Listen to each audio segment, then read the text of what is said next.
En esta charla vamos a abordar un tema muy interesante en el campo de la cultura, el cine, y lo delimitaremos a la llamada época de oro del cine nacional o cine mexicano,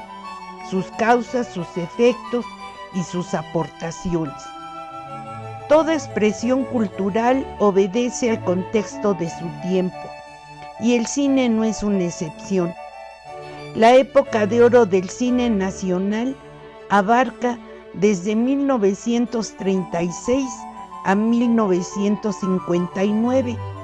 tomando como inicio la película Allá en el Rancho Grande de Fernando de Fuentes, protagonizada por Tito Guízar, con éxito no solo en México sino en Latinoamérica,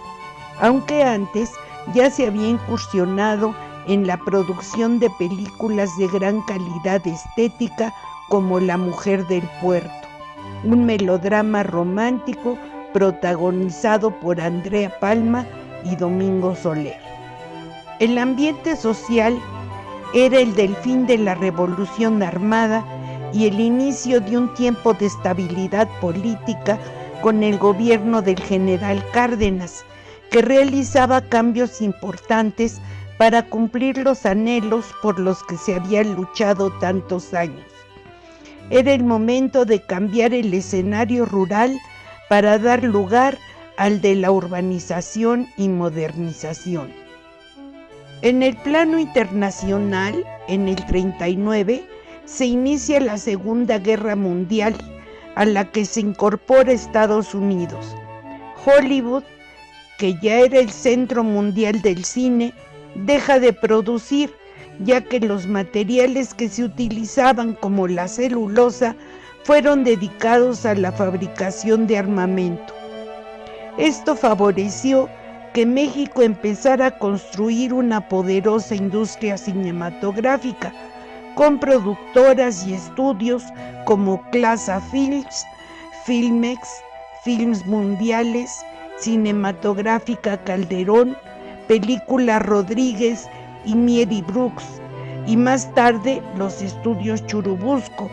y con ello se empezara a inundar el mercado, sobre todo de habla hispana, pues Argentina, España y Cuba, así como otros países latinoamericanos, no estaban en condición de competir. El género adoptado para el cine de esta época fue el melodrama, exacerbando los momentos sensibles, dolorosos y emotivos, dando pie a la presentación de arquetipos o modelos representados por los actores y actrices que surgieron, como Dolores del Río, Pedro Armendáriz, María Félix, Pedro Infante, Jorge Negrete, Columba Domínguez, Arturo de Córdoba y otros no menos importantes, como Elsa Aguirre, Sara García, Marga López, David Silva, que reunían en su imagen y trabajo actoral lo que se quería representar como la esencia de la mexicanidad, formas de ser, de sentir y de pensar que a los espectadores les entraba por los ojos y que trataban de trasladar a su quehacer y vida cotidiana. El trabajo actoral estaba sustentado en el trabajo de directores como Roberto Gabaldón, el Indio Fernández, Alejandro Galindo, Ismael Rodríguez, Julio Bracho y Luis Buñuel. El Indio, Emilio Fernández, formó un importante equipo con Gabriel Figueroa como camarógrafo, Mauricio Magdaleno como escritor y guionista, y como actores a Dolores del Río, María Félix, Pedro Armendáriz y Columba Domínguez, destacando entre ellos Gabriel Figueroa, todo un artista de la cámara que con sus tomas de acercamiento o close-up, como el de María Félix en Enamorada,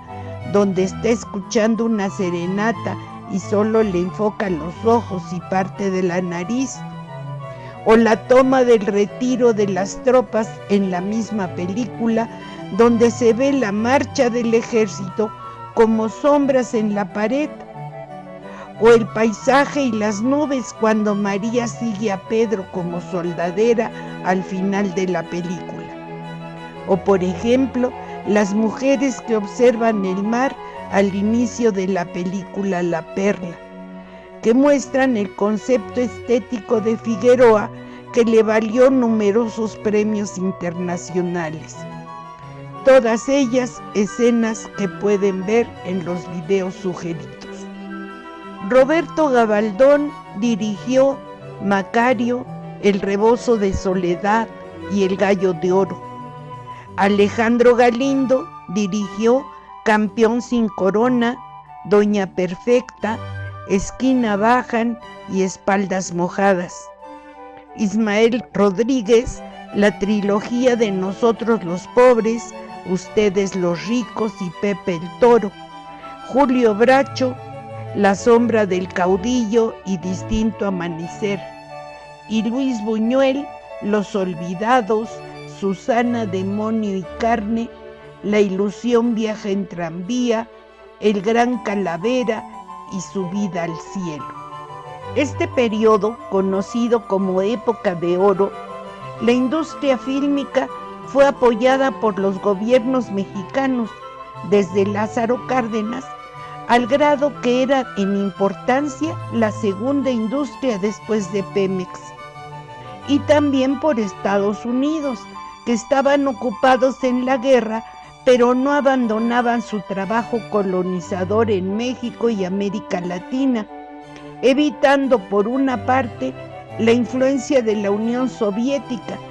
ya que el director soviético Sergei Eisenstein, que estuvo en Hollywood ejerciendo un importante influjo en los cineastas norteamericanos y que luego viajó a México con un proyecto, Que Viva México.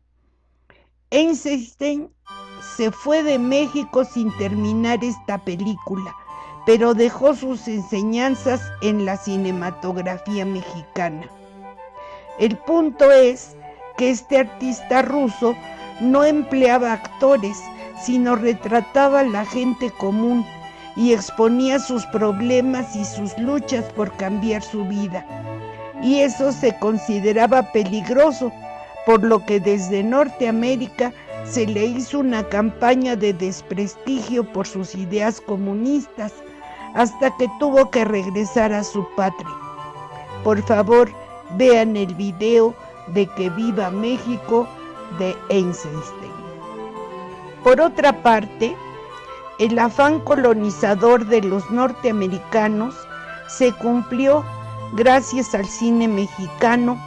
que siguió las normas hollywoodenses imitando el Star System o sistema de estrellas, endiosando a los actores. En un país como México, tan multicultural, el cine borró esa diversidad, creando unos cuantos arquetipos o modelos a seguir que resumían lo que se consideraba la esencia de la mexicanidad, todo con un contenido melodramático que eliminaba de un plumazo la problemática social y la forma de actuar muy diversa según el contexto cultural. Por ejemplo, en la película Enamorada, Pedro Armendáriz representa a un jefe revolucionario que se comporta como tal, luchando contra los ricos y los patrones racistas y abusadores, pero se enamora de la hija del más rico del pueblo, centrando el argumento en la relación amorosa y quedando la revolución al margen, solo como telón de fondo. O en la película Allá en el Rancho Grande, la vida en la hacienda, donde hay una jerarquización y estructura de poder, donde el hacendado es dueño de la vida de los peones, el problema se reduce al amor entre un peón y la india bonita y sumisa que el patrón también quiere. La explotación de los peones queda opacada con la idea de que al respecto no hay nada que hacer. Es una cuestión que acepta el peón y el patrón como si fuera algo natural o que así debe ser.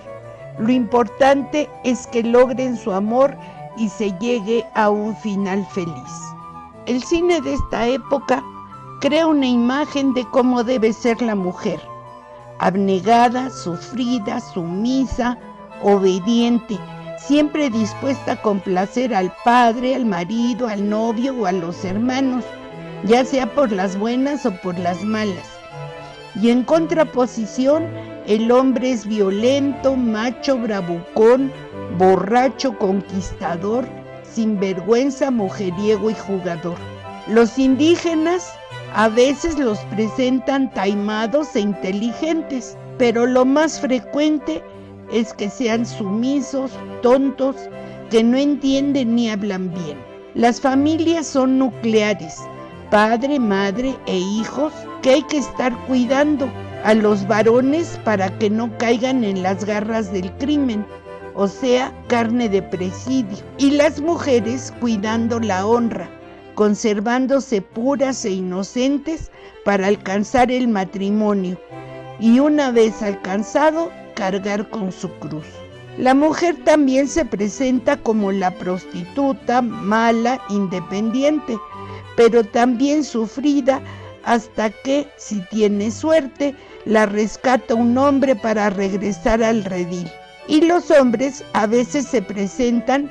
como gente trabajadora, responsable de sus deberes familiares, pero que pocas veces termina con éxito. Los pobres se presentan como familias honradas y felices,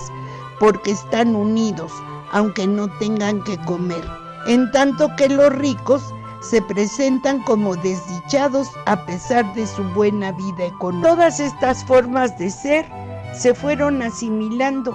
gracias a que estos tipos eran representados por los ídolos del cine, entre los que el más influyente era Pedro Infante, pues tenía la habilidad de actuar como un tipo del pueblo. Artesanos, boxeadores, choferes, con los que las masas se identificaban. Este periodo de éxitos fílmicos duró solo poco más de 20 años, pues la guerra terminó.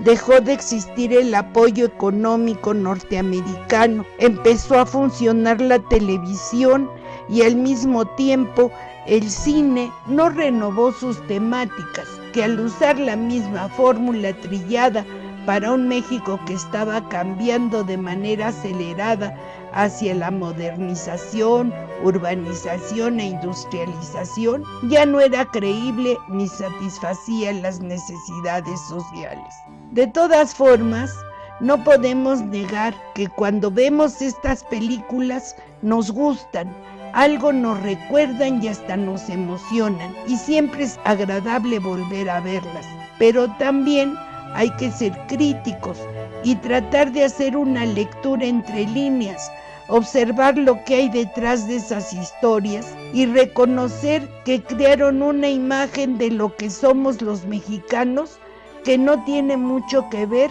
con lo que en realidad somos. Hemos incluido una entrevista que le hacen en España al Indio Fernández, así como escenas de películas de esta época que esperamos las disfruten.